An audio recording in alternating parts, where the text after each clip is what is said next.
Dark matter और visible matter आपस में मिलाकर के बनाते हैं 32% ऑफ द यूनिवर्स। तो अभी भी बचता है बाकी का 68% ऑफ द यूनिवर्स। वो क्या है? क्योंकि ये बाकी का जो 68% ऑफ द यूनिवर्स है, हम उसके बारे में भी डार्क में ही हैं, तो हम उसको बुलाते हैं डार्क एनर्जी, जो कि असलियत में है एक repulsive force between the matter particles. तो डार्क एनर्जी एक तरह की एंटी ग्रेविटेशनल फोर्स है। आज से 100 साल पहले तक हमें ये नहीं मालूम था, हमें कुछ आइडिया नहीं था कि यूनिवर्स एक्सपैंड कर रहा है। यहां तक कि एल्बर्ट आइंस्टाइन को भी यही लगता था कि यूनिवर्स एक स्टैटिक एंटिटी है।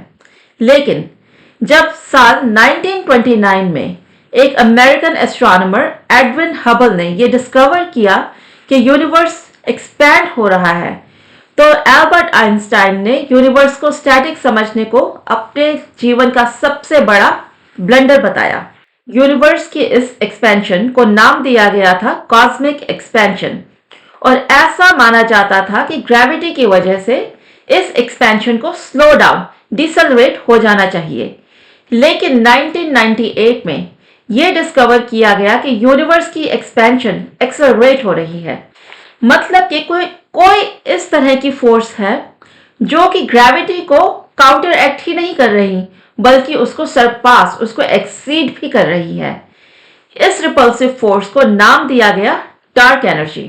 तो डार्क एनर्जी है एक तरह की एंटी ग्रेविटेशनल एनर्जी, जो कि मासेस को, जो कि मैटर पार्टिकल विद मास को आपस में एक दूसरे से रिपेल करती है। तो 5% of the ordinary matter, 27% of dark matter and 68% dark energy, ये मिलाकर के बनाती हैं 100% ऑफ द यूनिवर्स। तो आप अगर देखेंगे तो हमें सिर्फ 5% ऑफ द यूनिवर्स के बारे में मालूम है exactly. That should be a very humbling fact to know, कि हमें लगता है कि हमें सब मालूम है, हमें बहुत कुछ मालूम है, लेकिन फिर भी नेचर ने हमसे अभी तक बहुत सारे सीक्रेट्स रखे हुए हैं।